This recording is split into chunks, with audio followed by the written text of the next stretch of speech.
dalam diri kita ini, boleh jadi setiap manusia itu kan tidak ada yang suci, ya, kecuali para nabi dan rasul yang memiliki sifat maksum, dijaga dari kesalahan. Boleh jadi saya, Anda, kita berbuat satu kesalahan, tapi rahmat Allah menjadikan kita itu mendapatkan fitrah untuk memperbaiki itu. Nah, ini yang nggak dimiliki oleh setan. Setan itu salah ya salah, itu kan?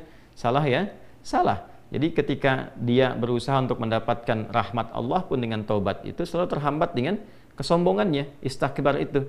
Ya, satu kali ditawari untuk bisa mendapatkan ampunan pun, ya, lalu diberikan satu syarat untuk hormat kepada jasadnya Adam pun, kan, itu tetap kemudian dia abai. Sekali lagi saya ingatkan untuk menekankan bahwa kita ini tercipta sebagai manusia, bukan setan. Ya, sepanjang kita menyadari kita manusia dan berbuat salah, maka aktifkan sinyal taubat itu.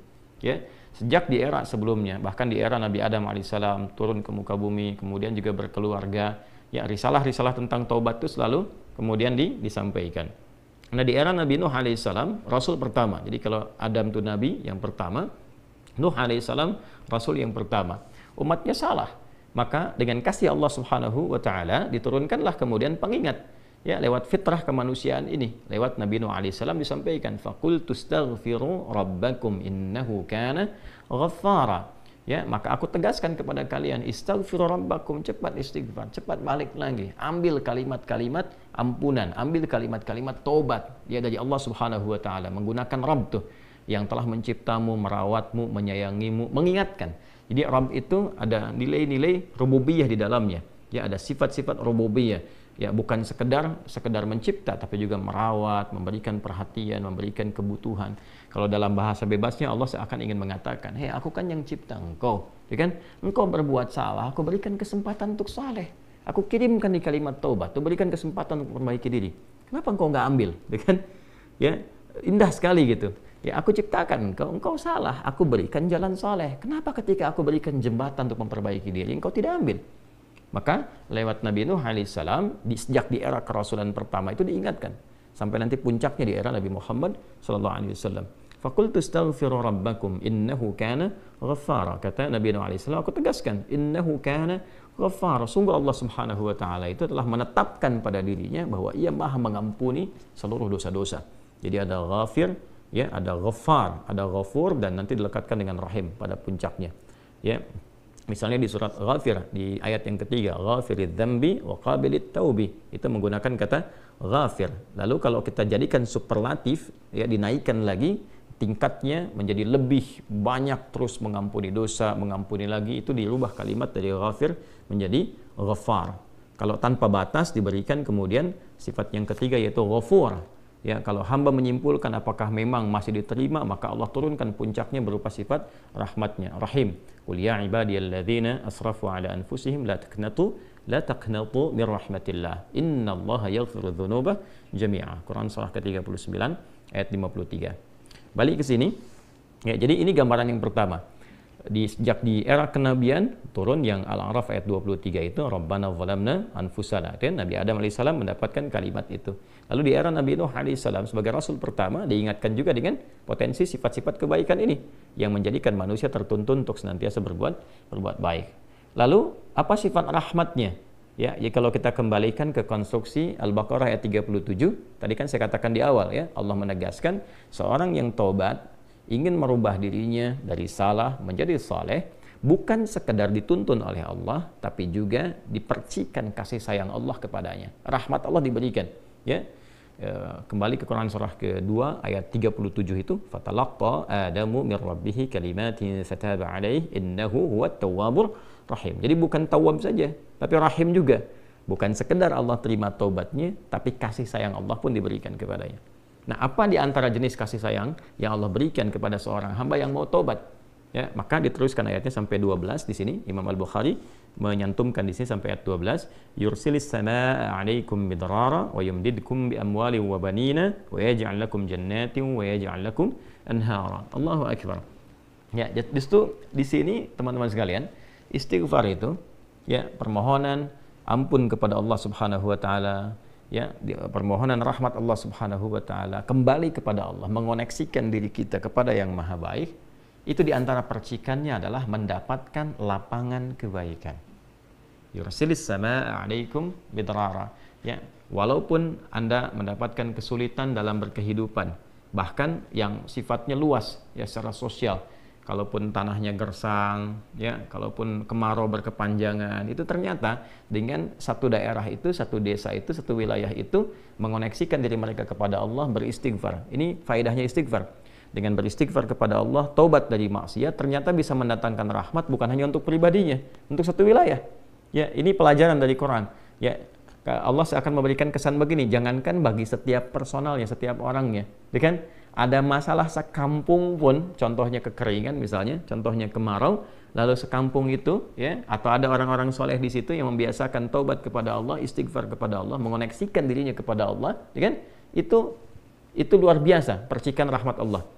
Ya, apa diantaranya? Yursilis sama ya alaikum midrara. Allah memerintahkan kepada langit itu untuk menurunkan hujan, ya, dengan curah yang memberikan maslahat.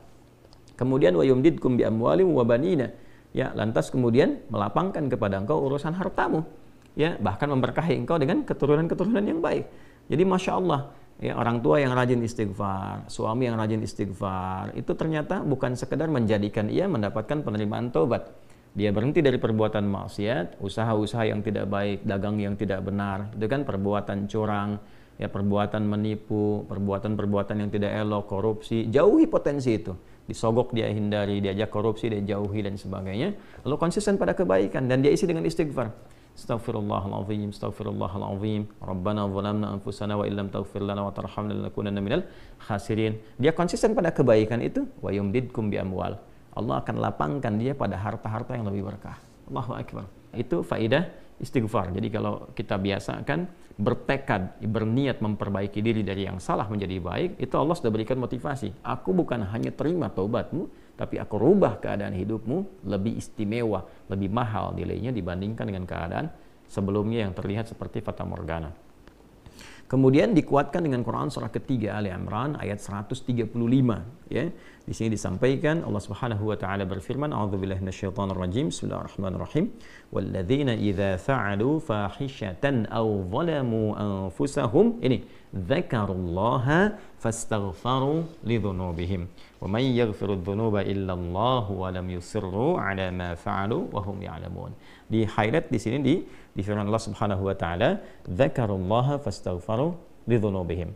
Ya, yaitu orang-orang yang mendapatkan rahmat Allah Subhanahu wa taala itu. Jadi ini korelasinya dengan ayat 133. Jadi ayat 133 itu Allah Subhanahu wa taala berjanji bagi orang-orang yang menyegerakan istighfar. Jadi ingat dosa hari ini nih. Sekarang misalnya malam nih, kita ingat ada dosa yang dikerjakan. Lantas ketika ingat itu istighfar. Istighfar, minta ampun sama Allah gitu kan. Itu menyegerakan sesuatu tanpa jeda disebut dengan sara'a. Ya, sara'a. Jadi ada sa'a, ada sara'a. Kalau sa'a itu menyegerakan sesuatu dengan persiapan. Tapi kalau dia bersegera cepat, nyaris tanpa jeda, itu menggunakan sara'a. Sehingga guru-guru mengatakan bisurah, cepat, nggak usah banyak jedanya, ya kan? Nah, di Ali Imran ayat 133 Allah berfirman, "Wasari'u ila maghfiratin min rabbikum." Kalau engkau merasa ada salah, bergegas, jangan tunda-tunda. Ya, ingat malam ini, jangan tunda besok. Gimana kalau kemudian tengah malam meninggal? Ya, segera istighfari. Nah, orang yang menyegerakan istighfar saat ingat kesalahan, apa yang didapatkan?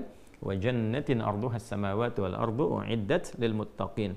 Maka orang ini akan diberi harapan oleh Allah, ya, diperkenankan untuk memohon, bahkan ketika pulang disiapkan surga untuknya seluas langit dan bumi. Dan itu bagian dari sifat takwa.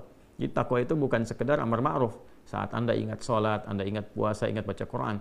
Tapi takwa juga ada bagiannya nahi mungkar. Saat Anda ingat salah, lalu Anda taubat.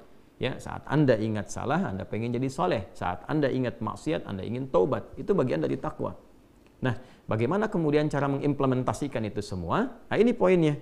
Ya, walladzina idza fa'alu fahishatan aw zalamu anfusahum dzakarullaha fastaghfaru lidzunubihim. Artinya, semua orang dengan keadaannya berpotensi berbuat salah. Ya, kecuali tadi Nabi dan Rasul yang punya sifat maksum. Ya, Allah jaga dari kesalahan. Kita yang bukan Nabi, bukan Rasul, itu berpotensi salah. Apapun profesinya, apapun jabatannya, apapun tugasnya, berpotensi salah. Ya, idza fa'alu fahisyah, ketika dia berbuat fahisyah. Ya, fahisyah itu pernah saya sampaikan, ya, turunannya nanti fahsya namanya. Jadi sifat kesalahan yang muncul dari syahwat. Ya, al-zalamu anfusahum, atau bentuk mungkar, menempatkan suatu bukan pada tempatnya. Nah, saat seseorang berpotensi salah, ya, dari fahsya dan mungkarnya, dia berbuat perbuatan dari dorongan syahwatnya atau mungkar dari keinginan nafsu perut dan akalnya, dia berbuat yang salah, lalu zakarullah, dia ingat Allah. Nah, ini poinnya. Ini menarik sekali nih. Ini menarik sekali.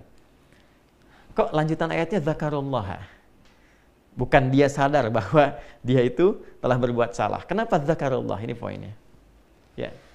Karena Allah ingin selalu menautkan sifat seorang hamba menjadi baik itu dengan rahmatnya. Ini poinnya. Jadi kalau bukan rahmat Allah Subhanahu wa taala, mustahil kita bisa mengarah pada kebaikan. Allahu akbar. Ya, lillah, karena